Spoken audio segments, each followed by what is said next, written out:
Sige.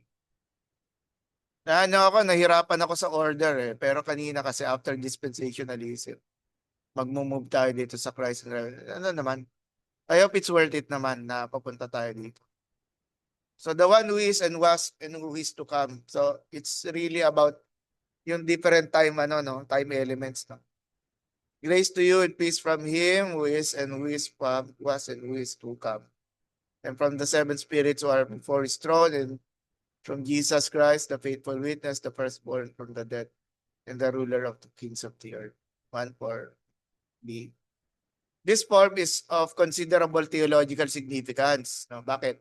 It places Jesus Christ with God on the divine side. No? Something that is consistent with John's theology dun sa gospel. No? That walang distinctions between Jesus and God. He is the divine giver of blessings and creaturely recipients of blessings. It shows how naturally early Christians implicitly included Jesus and in the divine because he was the source of the salvation that comes from God to humans. And this also, including dun sa the one who is the Alpha and the Omega. So medyo something that is already understood, naging coded pa, no? Yung Alpha and the Omega. The prologue to, kasi yun din yung numbering nila eh, first letter and then the last letter. Prologue to Revelation ends with the divine self-declaration. I am the Alpha and the Omega, says the Lord God, who is and who was and who is to come, the Almighty. This strategically placed verse incorporates three of the four most important designations for God in Revelation. The Alpha and the Omega, the Lord God Almighty, and the one who is and who was and who is to come. So, about yung the Lord God Almighty, this designation occurs 7 times in Revelation. Nakalagay yung mga verses 1:8, 4:8, etc. and 21:22. Four of these in close association, 1:8, 4:8, and or close proximity to the designations we have just discussed. A shorter form, God the Almighty, is used twice para lang for our information kung paano ginagamit or paano ini-introduce si God sa Book of Revelation. This designation is also connected with the divine name since it is a standard translation of the expanded. So in Greek, it is theos. It is in Greek, it is kurios, the Lord. Pero in Hebrew, it is yung Yahweh, yung counterpart niya. So John also uses it as an equivalent to the short-term form, the Lord of hosts, which is very common in the Old Testament prophets because it indicates Yahweh's unrivaled power over all things, and therefore his supremacy over the course of historical events, the Lord God Almighty. Of course, si Jesus then is introduced as the one who sits on the throne, or rather God, no? So, kung i-contradistinction natin between the Father at saka si Jesus.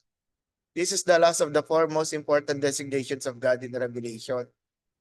In this precise form, it occurs 7 times. So, paulit-ulit siya. Yung emphasis dito yung role ng throne as dun sa rulership. The variations of it are added. In addition, the throne itself on which God sits in heaven is mentioned very frequently. It is one of the central symbols of the whole book. It indicates how decisive for the theological perspective of Revelation is faith in God's sovereignty over all things. The one who is and who is, and so divine holiness in judgment. The whole of Revelation could be regarded as a vision of the fulfillment of the first 3 petitions of the Lord's Prayer. Your name be hallowed, or yung holy be your name. Your kingdom come, your will be done on earth as it is in heaven. So John and his readers lived in a world in which God's name was not hallowed. Kaya nga punong-puno rin ng rejection, no? Ang Book of Revelation ng rejection of the message, rejection of the Messiah, rejection of the of God himself, no? His will was not done, and evil ruled through the oppression and exploitation of the Roman system of power. But in chapter 4, he sees in heaven the sphere of ultimate reality, the absolute holiness, righteousness, and sovereignty of God. We should also not miss, it goes back dun sa, if Revelation looks back to Genesis, then part of it, Revelation, God also is introduced as the creator.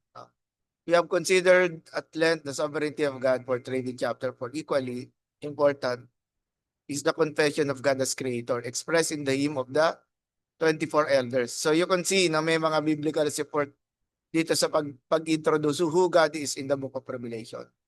You are worthy, our Lord and God, to receive glory and honor and power, for you created all things. And by your will, they think they existed and were created. And so, of course, the first and the last, yung I am the Alpha and the Omega, tapos yung the one who is to, who was and who is to come. So as we have seen, the two titles, Alpha and Omega, the beginning and the end, use of God. Designate God as eternal. So yun yung meaning na nagka-capture, no? Hindi siya may simula at may katapusan. Hindi. Kung hindi, walang simula, walang katapusan. Yung eternity past and then eternity future.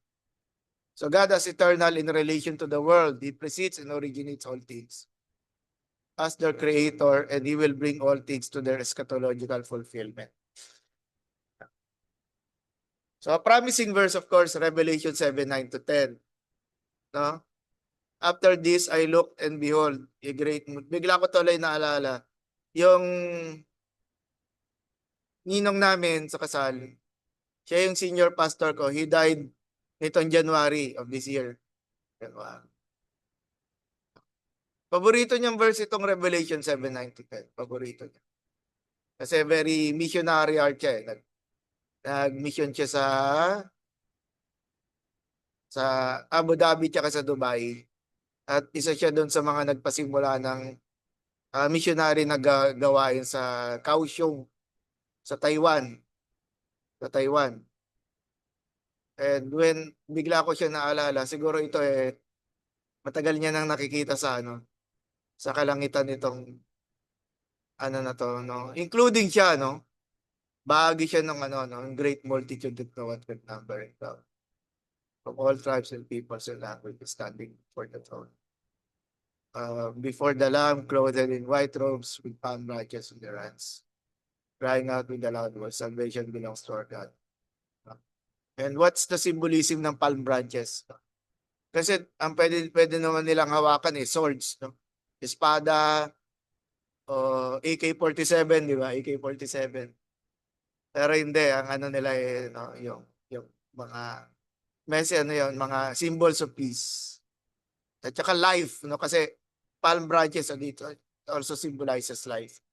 Salvation belongs to our God who sits on the throne and to the Lamb. Opo. Yung yung pag-welcome sa kanya we call it the triumphal entry. No? At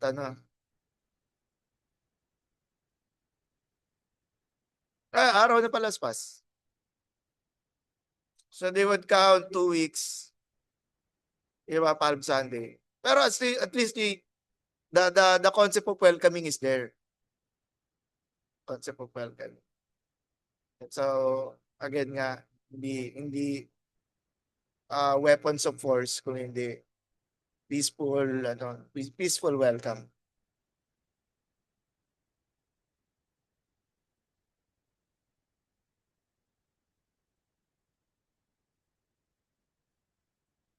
Okay, how is God, no?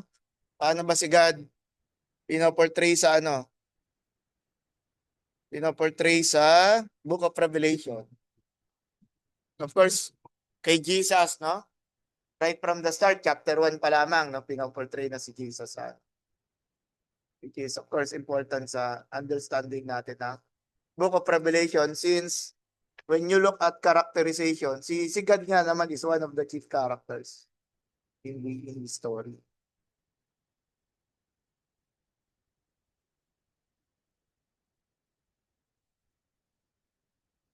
Ano masasabi nyo? Of course, yung mga attributes niya, it's all over the place. So, paano si God pinapakita dito na sa kanyang attributes sa lang.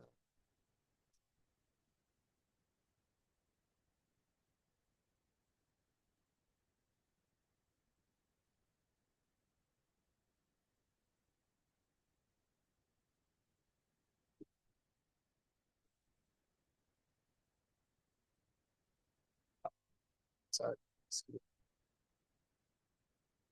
Ano masasabi natin?